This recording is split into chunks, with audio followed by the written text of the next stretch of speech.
Okey, ini adalah tips macam mana untuk kita baiki diri kita. Aku sangat suka guna tools ni, iaitu yang pertama sekali diberi nama Wheel of Life. Dalam Wheel of Life ni ada macam-macam tau. Dia ada 8 elemen.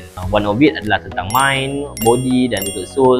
Dan yang bestnya kita boleh benchmarkkan. Contohnya macam kalau kita punya otak kita tengah serabut ke apa kan, minda tengah serabut, so kita mungkin benchmarkkan kita punya mind punya kondisi waktu tu 3 bagi contohnya kan, ataupun 2 ke 1 ke, depends lah.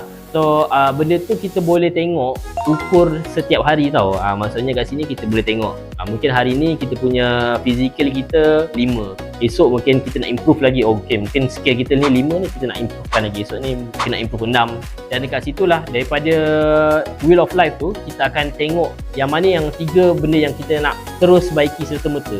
Sebagai contohnya macam aku punya condition bila aku buat Wheel of Life tu, paling-paling sangat nak improve adalah aku punya physical lah. Physical strength aku memang tengah in the energy yang agak low. So biasanya aku akan skillkan 2 ke 5 saja. So daripada situ baru aku nampak, oh mungkin aku kena pergi ke pergi workout ke, pergi gym ke dan juga sebagainya lah. Dan daripada situ kita akan terus list downkan lah. Contohnya kalau kita nak repair 3 masalah elemen tersebut, so kita terus list downkan what to do next.